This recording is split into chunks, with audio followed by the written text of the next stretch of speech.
আসসালামু আলাইকুম। আমি এখন আছি সোনাপুরহাট বস্ত্রহাটা। দেখেন অনেক দোকানদার, অনেক দোকান।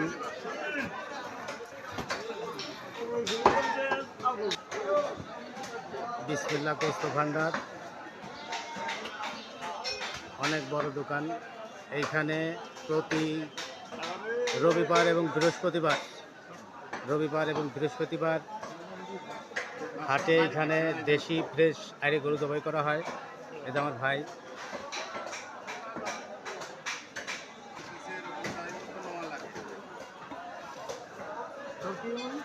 আসসালামু আলাইকুম কাকা। কাকা ভালো আছেন? কাকা আজকে গোস্ত কত করে বেচতেছেন? 750 টাকা। এটা কি আইড়ি গরু না বকন গরু? আইড়ি গরু।